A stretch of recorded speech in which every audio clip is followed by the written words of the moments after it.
Bumalik na si Kai Sotto sa laro kasama ang bago nilang scoring teammates.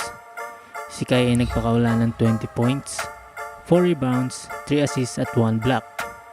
Sa unang play, nagbigay si Kai ng smooth na assist para kay LJ. Pagkatapos, nagpakita si Kai ng magandang spacing upang makakuha ng alley-oop. Isa sa mga strength ni Kai na nagpapakita kung gaano siya kahusay bilang scorer. Isang problema para kay Kai ang ilan sa mga kanyang nakakakampi na hindi masyadong makabantay sa shooting guard ng kalaban na nakakuha ng 33 points.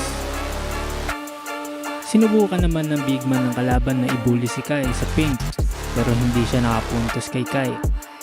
Tingnan naman natin ang play na ito ni Gibbs. Dapat sana hinintay niya si Kai na mag-fake bago mag-assist sa kanya dahil may mismatch ito. Tingnan kung gaano kataas ang IQ ni Kai sa pagpasa.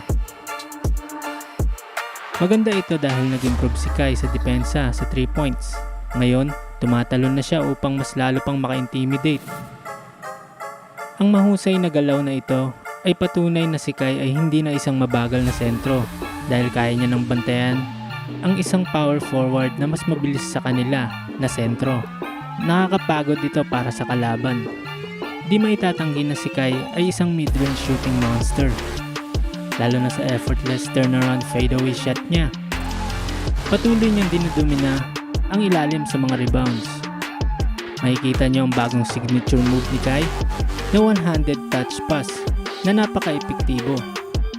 Ngayon ay may bagong kakampi si Kai na may magandang scoring at depensa. Bagamat hindi pa siya nakakapagbigay ng mahusay na assist para kay Kai.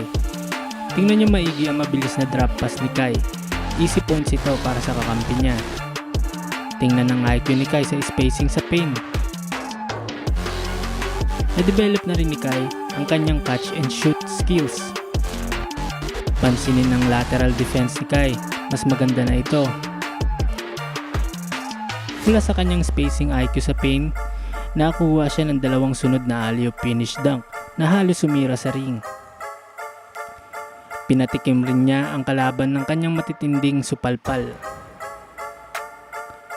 May shooting na rin sa 3 points itong si Kai sa laro. Ang pagbabalik ni Kai ay isang pahirap para sa kalaban. Bagamat natalo sila sa laro dahil sa parehong mga problema, may hinang plays, sa passing, turnovers, at lalo na dahil hirap ang kanilang guards na bantayan ang guard ng kalaban na nakapuntos ng higit sa 30 points. Halimbawa, tingnan ang play na ito ni Kai. Maganda sana ang pwesto niya sa ilalim pero hindi siya napasahan. Ang simpleng pagbibigay ng bola sa kanya ay malaking bagay sana. Ikaw ka-Boopers, ano ang opinion mo patungkol dito? I-comment mo naman sa baba.